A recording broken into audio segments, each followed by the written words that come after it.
What's going on, ladies, gents, and kids of all ages? It is Eric coming back at you once again from the Nerd Cave, and today it is what you always ask for, another deck tech video. I have a really interesting deck. I know you guys showed a lot of love on the homebrew concept with the last deck, so we got another homebrew for you today. Got something that is off meta, but I think is really interesting. It's another take on a kind of hyper aggro deck, but it's playing some colors you definitely won't expect, so I'm pretty excited about it. It's really aggressive, but it's doing something super different than what your traditional hyper aggro is doing. I think you guys are going to get a kick out of it. That being said, as always, a big shout out to the Patreons for taking the time to support the channel. It means a ton to me. It's definitely not lost on me, and it helps provide giveaways to the channel as well as some Patreon exclusive giveaways. So if you guys haven't had a chance to check out the Patreon, it's in the link in the description below, as well as NerdCave.shop, where you can get some cool stuff and support the channel. We have actual toys and Lorcana cards as well as apparel, and the Rabbit Recycler shirt is on there, which has been getting a lot of love. Thank you guys so much. As a small YouTuber, I am truly fortunate to have an excellent community that takes the time to support the channel. Like I mentioned, couldn't do it without you guys. I'll quit rambling, and without any further ado, we're going to go ahead and talk about Sapphire Amber Hyper Aggro. So I'm sure you guys will see this one coming with any Amber aggro list.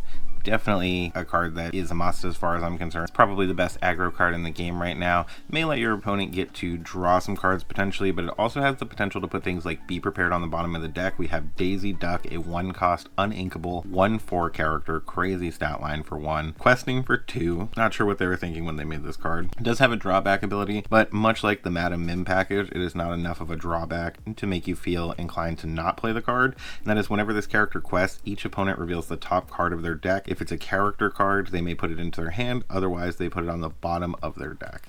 Absolutely bonkers questing for 2 with 4 defense. They're not going to be able to kill it early in the game other than something like Brawl and Madam Mim Fox. They're going to have to get to that turn 3 or 4, so it's generally going to be getting a couple quests in. Then next up in the 1-drop slot, we have our 1 shift line in the deck, which is going to be the Queen Royal Monarch, a 2/2 for 1 inkable character questing for 1. So not as exciting as Daisy in terms of questing, but what she's really here for is going to be that shift into the big queen. You may notice a trend with this deck. A lot of the characters do not have a lot of attack, so the queen was something I felt was super necessary to kind of help balance that out. It's also really good with one of the actions that we're playing in terms of getting additional value and being able to potentially remove some threats from in front of you. Then last up for our 1-drops, we are on 4 Lilo Making a Wish, a 1/1 character, 1-cost uninkable, the original hyper aggro card, questing for 2. As you can see, this really makes it shine how good Daisy is. Like, she's a 1/1 questing for 2, still uninkable, but Daisy has 4 defense and a minimal drawback. So it's really crazy how much stronger Daisy potentially is than Lilo. But Lilo can be great at getting you those quests. Lilo is going to be best into like Ruby Sapphire and Ruby Amethyst, which are super relevant in the meta. They're going to have a harder time dealing with her than something like Steel Song. Steel Song's just going to ping her away. The fact that she's not inkable in that matchup is a little rough, but it's the only card that's really specific to those 2 matchups and is going to be poor into Steel Song that isn't inkable. Then jumping over to the 2-drop slot, we have probably one of the best aggro cards in the game right now. That's the nice thing about playing Amber. You get access to the 2 best aggro cards in the game, which are going to be Piglet, Pooh Pirate Captain, as well as that Daisy Duck. He's a 2-cost inkable character, 2/2 stat line, and while you have 2 or more characters in play, he is going to quest for an additional 2, otherwise he's questing for 1, but you get those other 2 characters out, he is going to be questing for 3, which is crazy, and you can do that on curve. Turn 1 Daisy Duck, turn 2 Piglet, turn 3 any other character, and boom, he's questing for 3 on his first quest. Then another card that's fallen out of favor a little bit, but I'm expecting a lot of Emerald Steel and Amber Steel to be relevant in the meta right now, and that is going to be Wendy Darling, Talented Sailor, a 2-cost inkable character, 1/3 stat line, which is going to keep it out of going down to something like Let the Storm Rage On in the early game, or really any of those damage spells that are going to be dealing 2. We've seen Grab Your Swords fall out of favor, but if they are playing Grab Your Swords, fantastic into that. She's a 1/3 stat line questing for 2, so she's going to be getting you a good amount of lore, at least going to be grabbing 1 quest. Then our last 2-drop, and even better than Wendy Darling in my opinion, is going to be Anna, Braving the Storm, a 2-cost inkable character, 1/4 stat line, just like Daisy Duck, but inkable, which is fantastic. She does only quest for 1, however, If you have another hero character in play, which she is a hero, so they'll target each other. If you have another hero character in play, this character is going to go ahead and quest for an additional lore, so she's going to be questing for 2. There's lots of heroes in this deck to take advantage of, and the 3 cost slot has some of them, so we'll talk about those next. So if you have done the best possible opener, particularly into something like Steel Song of Daisy Duck and then Anna with the big defense, this is a great follow-up to kind of keep your foot on the gas, and that is Mickey Mouse Detective, a 3-cost uninkable character, 1/3. The thing that's fantastic about him is he is a hero, if you didn't know that, so he is going to trigger Anna's ability, and he's going to let you put the top card of your deck into your inkwell face down and exerted, which is fantastic because you're going to be going into turn 4 now with potentially 5 ink to access to just really flood out the board and win the game super early. Then next up in the 3-drop slot, we do have another hero, and that is going to be Donald Duck, Musketeer Soldier, a 3-cost inkable character, 2/3 stat line. He is going to have Bodyguard, so particularly if you are on a Lilo play line, he can be very good to protect those Lilos. And when you play this character, chosen character gets +1 lore. So not only is he going to be able to quest for 1 himself, but the turn he comes into play, he's giving one of your characters an additional +1. So if you have something like Anna out and then you go into Donald Duck, boom, Anna can go ahead and quest for 3. If you have something like Piglet out on turn 2, Piglet can potentially quest for 4. So you can just get really aggressive in the early game. Like you go turn 1, Daisy Duck, turn 2, quest with her, you're at 2 lore. And during your turn 2, you play Piglet. Going into turn 3, you could throw down something like Donald Duck to protect those guys and go ahead and quest in for an additional 6. So on turn 3, you're going to be at 8 lore already. Absolutely nutty. Then next up, to kind of help deal with those pesky item decks, we do have Judy Hopps, Optimistic Official, a 3-cost inkable character, 2/3 stat line, questing also for 2, so great way to keep that pressure on. And when you play this character, you may banish chosen item. Its player draws a card, so it does have the drawback of potentially letting your opponent draw a card.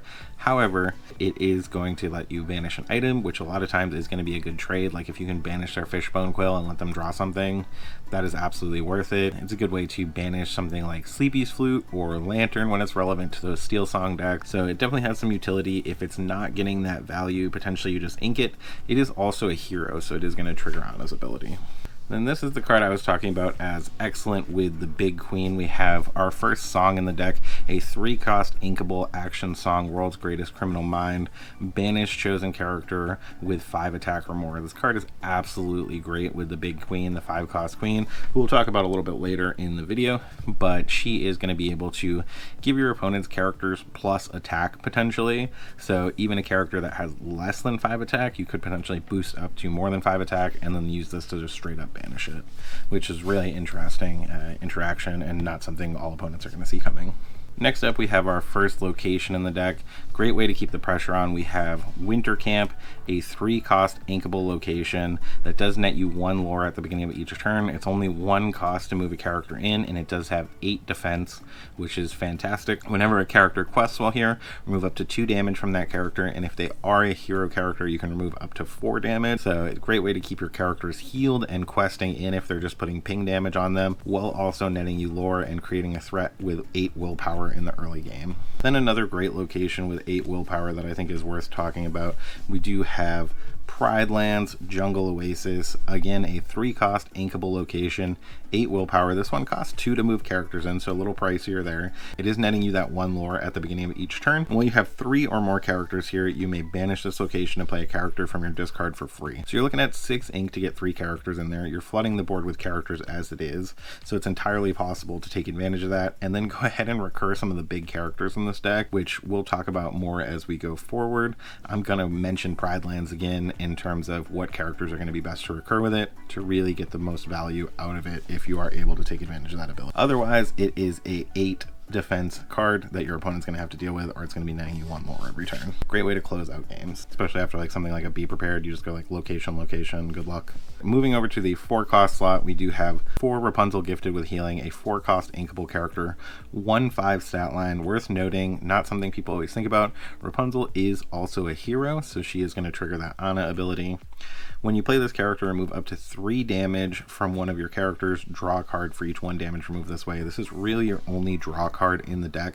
However, you have lots of cards with 4 willpower or more, so you're definitely going to be able to get opportunities to take advantage of this and draw those 3 cards. I have had people ask me with Rapunzel, because the card is fairly expensive. It's about $200 for a playset of Rapunzels now. I have had people ask me, what can I replace Rapunzel with? And although it is definitely not going to get you the same type of value, it is going to be much more cost effective, and that is going to be Julietta Madrigal. She is a 3-cost inkable character, so that is kind of nice. She does have a little bit of a weaker stat line, but she can potentially remove 2 damage from something to draw you a card. Or you could consider playing something like Hiram, but then you really have to tweak the deck a lot to bring items in to get that card draw. So those would probably be my main 2 answers in terms of meta-relevant cards.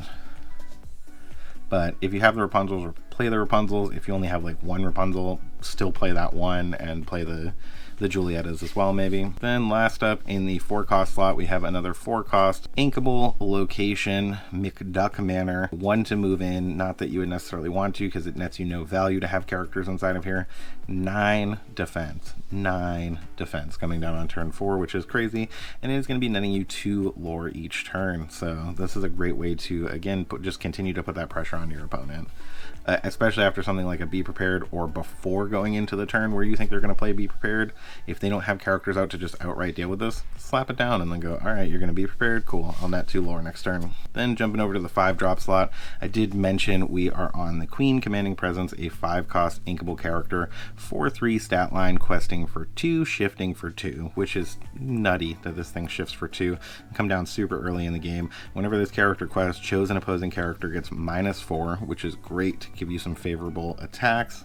They get -4 this turn, and chosen character gets +4 this turn. So as you can see, that says chosen character, not chosen character you control. So you can target an opponent's character with that, make that character that much stronger, and then go ahead and banish it straight up with World's Greatest Criminal Mind if you don't already have a favorable attack.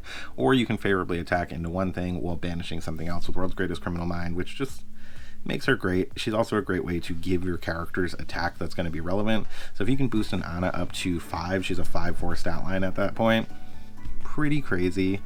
She's probably not going to die to whatever she's attacking into, and then you're going to be able to net some value from Rapunzel going into the following turn. Like you could go turn 1 Queen, turn 2 Anna, turn 3 Shift Queen, quest with the Queen, give the Anna plus attack. She's going to be able to banish pretty much anything on the board at that point in the game, and then going into turn 4, you're going to be able to play Rapunzel on curve. Then our one other 5-drop character, we do have Donald Duck, Focused Flatfoot. This, the Queen, really any of the higher cost characters are going to be great potential options for Pride Lands to go ahead and recur them. When you play this character, you may put the top card of your deck into your Inkwell face down and exerted, and he is questing for 2, so he does have a similar ability as Mickey. And again, if you recur him with those Pride Lands, you're just bringing another threat back, inking again, so he could be a great option for Pride Lands. Or just to keep the pressure on. It's worth noting you have play lines with something like Donald Duck, like turn 1 Daisy Duck, turn 2 Anna, turn 3 Mickey Mouse, if Mickey Mouse is going to ramp you, and then you can go turn 4 Donald Duck. You're going in turn 5 potentially with 7 ink, which is just absolutely crazy, especially for an aggro deck, and while still keeping the aggro pressure on. Then the one other song we are playing in the deck, we are on To Let It Go, a 5-cost inkable song. Put chosen character into its player's inkwell face down and exerted. Fantastic with the Queen, because you can shift that Queen for 2 and then take advantage of a Let It Go if there's something that you don't want to challenge into or can't challenge into favorably, and don't mind giving your opponent the ink. Let It Go, fantastic in those games where it is less good for you. Maybe you ink it. That's the nice thing about having inkable cards.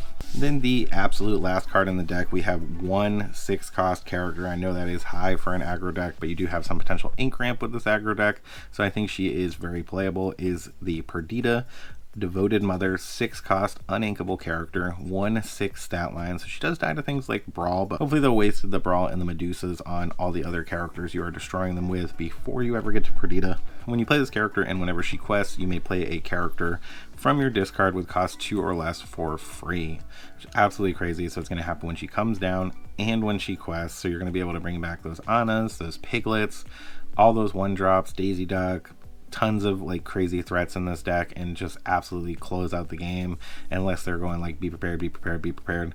But like I mentioned, you have the locations to kind of get around the be prepared, so you get those locations out, you get some guys into Pride Lands and recur Perdita. absolutely crazy.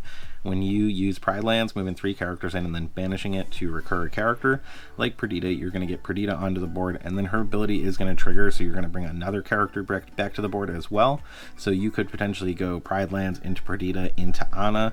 Perdita is a hero and is going to trigger Ana's ability. Then you have a quest for 4 on board next turn with a 6 defense and 4 defense character, which is just crazy. Not to mention any of those other characters that may still potentially be on the board. That is the deck list. Sapphire Amber Heroes. It's one that I think is really interesting, potentially into the meta right now, because there are a lot of people playing Emerald Steel and you're not as much on card draw, so the discard shouldn't potentially hurt you as much. You don't have a lot of songs, so it's going to be hard for them to get value out of their Ursula. You have a ton of high defense characters, so it's going to be hard for them to take advantage of those steel damage spells. And same thing into Amber Steel. That deck is very popular right now, and kind of the same things are going to be true. They're going to have a hard time taking advantage of things. If they wheel you, it's going to be fantastic because you're minimally drawing cards. So I'm really kind of hyped for this deck. I think it's pretty exciting. I'd love to hear your thoughts on it in the comments below. Do you think it's viable? Do you think there's cards that I should have played or shouldn't have played?